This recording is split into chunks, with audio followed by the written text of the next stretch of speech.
दोस्तों, भूत प्रेत जैसे अकाल्पनिक चीजों का किसी स्थान और डरावनी जगह पर होना कोई बड़ी बात नहीं है। हम अक्सर इस तरह की कहानियां सुनते आ रहे हैं, लेकिन तब क्या हो जब मंदिर जैसी जगहों पर ऐसी रहस्यमय बातें निकलकर सामने आने लगे, जिसके बारे में सुनकर किसी के भी होश उड़ जाए। जी हाँ, आपने बिल्कुल सही सुना। आज के इस वीडियो में हम आपको ऐसे ही रहस्यमय बात बताने वाले हैं जिसे सुनने के बाद आप यह मानने पर मजबूर हो जाएंगे कि वाकई में भगवान है। इसलिए वीडियो में इसी तरह अंत तक बने रहे। और हाँ, अभी तक चैनल को सब्सक्राइब नहीं किया है तो बिना एक पल की देरी के फटाफट चैनल को सब्सक्राइब जरूर कर दें, क्योंकि इसी तरह के इंटरेस्टिंग वीडियो हम आपके लिए लाते रहते हैं। दोस्तों, न केवल भारत में बल्कि पूरी दुनिया में केदारनाथ मंदिर को सबसे मिस्टीरियस मंदिरों में से एक माना जाता है। यह केदारनाथ मंदिर भारत के उत्तराखंड राज्य के रुद्रप्रयाग नाम के जिले में स्थित है। भगवान शिव का यह मंदिर हिंदू धर्म के सभी तीर्थ स्थलों में से सबसे शुद्ध माना जाता है। और इस मंदिर के बारे में एक बहुत ही प्रचलित मान्यता यह भी है कि जो कोई भी जाकर इस मंदिर में पूजा करता है वह बहुत ही खुशकिस्मत होता है, क्योंकि मान्यताओं के अनुसार इस मंदिर तक पहुंच पाना हर किसी की किस्मत में नहीं होता है। पर इन सबसे ज्यादा रोचक बात तो यह है कि केदारनाथ मंदिर को कब, किसने और क्यों बनवाया, इसके बारे में कोई भी नहीं जानता। हालांकि वो अलग बात है कि धर्म और शास्त्रों में यह लिखा गया है कि केदारनाथ मंदिर को पांडवों ने बनवाया था, परंतु अब तक इस बात का कोई भी सबूत नहीं मिला है कि इस मंदिर को वाकई में पांडवों ने बनवाया था या इसके पीछे कोई और ही रहस्य छुपा हुआ है। और इस मंदिर का रहस्य यहीं पर खत्म नहीं होता, क्योंकि जब आप केदारनाथ मंदिर की बनावट को देखेंगे तो आपका सर चकराने लग जाएगा। केदारनाथ मंदिर में जो पत्थर लगे हुए हैं वह इतने सटीक और इंटरलॉकिंग तरीके से लगे हैं कि तेरी ऐसा लगता है कि मानो किसी मॉडर्न इंजीनियर ने इसे तैयार किया हो। पर ऐसा होना तो संभव नहीं है, क्योंकि यह मंदिर आज से हजारों साल पुराना है और जिस किसी भी यह मंदिर बना होगा उस वक्त आज के समय में इस्तेमाल की जाने वाली मॉडर्न टेक्नोलॉजी का नामो निशान तक नहीं था। ऐसे में बिना किसी वर्तमान टेक्नोलॉजी के इस मंदिर को ऐसा बनाना अपने आप में किसी चमत्कार से कम नहीं है, क्योंकि कोई भी तूफान आए या फिर कितना ही बड़ा बवंडर क्यों ना आ जाए, इस मंदिर को कुछ भी नहीं हो सकता। तभी तो 16 जून 2006 को इतनी बड़ी सुनामी और तूफान में पूरा उत्तराखंड पानी में बह गया। यहाँ तक कि आज के जमाने की बड़ी बड़ी बिल्डिंगें जमीन पर ताश के पत्तों की तरह बिखर गए थे। इतनी सारी बिल्डिंगें पानी के साथ पूरी तरह से तबाह हो गई, लेकिन केदारनाथ मंदिरों को आज तक नहीं आई। पूरा का पूरा मंदिर वैसा का वैसा ही खड़ा रहा, भले ही पानी का सैलाब मंदिर के अंदर तक पहुँच गया था, जिस वजह से पूरा मंदिर पानी में डूब गया, लेकिन मंदिर को कुछ भी नहीं हुआ। जी हाँ, आज भी आप मंदिर को ठीक वैसे ही देखेंगे जैसे यह सालों पहले बनकर तैयार हुआ था। अब यह सुनकर बहुत से लोगों को लग रहा होगा कि इसमें कौन सी बड़ी बात है, तो दोस्तों जरा रुक जाइए। अब हम आपको जो बताने वाले हैं उसे सुनकर आपके रोंगटे खड़े हो जाएंगे, क्योंकि उस वक्त बाढ़ के समय हर तरफ सिर्फ और सिर्फ पानी दिखाई दे रहा था। जब उस बारिश में बहुत सारा पानी हो गया था, पीछे से एक बहुत बड़ा पत्थर पहाड़ से निकल कर आया और केदारनाथ मंदिर के जस्ट पीछे रुककर के पानी की धारा को दो भागों में बांट दिया। यानी कि पानी की तेज धारा जो डायरेक्ट मंदिर को तबाह करने के लिए आगे बढ़ रहे थे, उसे इस विशालकाय पत्थर ने बहुत ही चमत्कारिक तरीके से दो भागों में बांट दिया, जिसकी वजह से मंदिर पूरी तरह सुरक्षित हो गया। दोस्तों, ऐसे में सबसे बड़ा सवाल यह है कि जब लेटेस्ट टेक्नोलॉजी और मजबूत पत्थरों का इस्तेमाल करके बनी बड़ी बड़ी बिल्डिंगें पानी के बहाव को नहीं झेल सके और टूटकर बिखर गए, तो भला केदारनाथ मंदिर क्यों नहीं डूब सकता था? अब आप इसे कुछ भी कहें, लेकिन जब सारी बिल्डिंग्स टूटकर बिखर रहे थे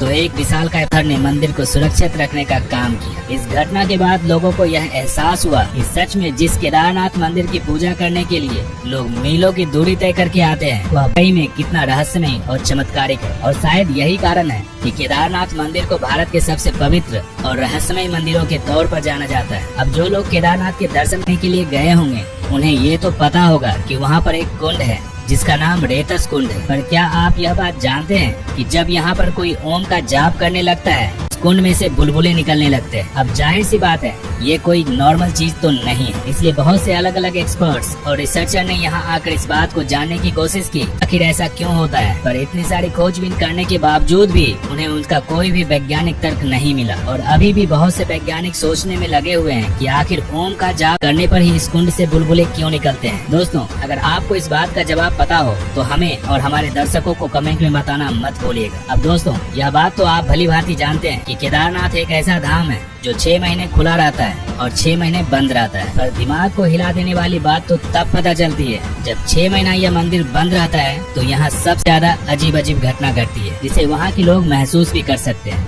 असल में केदारनाथ मंदिर के आसपास रहने वाले लोग का यह कहना है कि जब 6 महीने इस मंदिर का द्वार बंद हो जाता है तो किसी को भी इस मंदिर के अंदर प्रवेश नहीं करने दिया जाता है, फिर चाहे वो कितना भी बड़ा VIP क्यों ना हो। एक बार अगर मंदिर का कपाट बंद हो गया तो बस सीधा 6 महीने के बाद ही खुलता है और पूरे 6 महीने में किसी भी प्रकार की कोई साफ सफाई नहीं होती है। यहाँ तक कि मंदिर के अंदर जो दीपक जलाने का काम होता है वह भी कोई पंडित जाकर नहीं करता, यानी कि मंदिर के अंदर का पूरा प्रवेश बंद कर दिया जाता है और सिवाय उस मंदिर के अंदर भगवान भोले के और कोई नहीं होता, क्योंकि एक बार जब मंदिर बंद होता है तो वह सीधे 6 महीने बाद ही दर्शन के लिए खुलता है। पर जब मंदिर का कपाट 6 महीने बाद खुलता है तो लोग यह देखते हैं कि उसके अंदर का दीपक लगातार जल रहा है। जाहिर सी बात है दोस्तों, अगर आप किसी कमरे को 6 महीने तो क्या 6 दिन के लिए बंद करके चले जाएंगे तो उसे दोबारा खोल तो उसमें बहुत सारे धूल मिट्टी और तरह तरह के कीड़े मकोड़े घूमने लगेंगे, यानी कि जिस हाल में आपने उस कमरे को छोड़ा होगा उस हाल में तो कमरा बिल्कुल भी नहीं होगा, क्योंकि कमरा बंद हो या फिर खुला हो, अगर हम उसमें साफ सफाई करते हैं तो प्रकृति किसी न किसी तरीके से उस पर अपना कब्जा करना शुरू कर देते हैं, फिर चाहे धूल मिट्टी के जरिए हो या किसी छोटे मोटे कीड़े मकोड़े के जरिए। लेकिन जब स्वयं ब्रह्मांड को चलाने वाले भोलेनाथ की जगह पे हो तो प्रकृति की क्या मजाल कि वह उस जगह के आसपास भी भटक सके। तो पूरे 6 महीने के बाद जब केदारनाथ का कपाट खुलता है तो वह बिल्कुल भी गंदा नहीं होता। जिस स्थिति में पंडित कपाट को बंद करते हैं उसी स्थिति में कपाट को खोलने पर अंदर का मंदिर बिल्कुल उसी स्थिति में मिलता है। अब चलिए ये बात तो फिर भी हजम हो जाता है कि कपाट बंद करने के 6 महीने बाद जब मंदिर को खोला जाता है तो उसमें सब कुछ बिल्कुल वैसा होता है, लेकिन 6 महीने तक लगातार बिना किसी सहायता के दीपक का जलना सच में एक बहुत बड़ा चमत्कार है। यहाँ तक कि लोगों का मानना है कि केदारनाथ के इस मंदिर में 6 महीने तो इंसान भगवान शिव की आराधना करते हैं, लेकिन जब कपाट बंद हो जाता है तो उसके बाद 6 महीने तक दूसरे देवी देवता आकर भगवान भोलेनाथ की पूजा करते हैं और इस बात का सबूत जलता हुआ दिया चीख कर देता है। पर क्या आपने कभी सुना है कि किसी मंदिर में 6 महीने तक एक ही दिया जल रहा है और वह बुझने का नाम ही नहीं ले रहा? इस तरह का चमत्कार सिर्फ और सिर्फ केदारनाथ में ही हो सकता है। इसलिए कहा जाता है कि केदारनाथ मंदिर में भगवान की असीम शक्तियाँ मौजूद है। इसी वजह के कारण लोग केदारनाथ मंदिर को इतना ज्यादा पवित्र और रहस्यमय मानते हैं। लोगों के मन में आस्था और विश्वास जो केदारनाथ मंदिर को लेकर है वह वाकई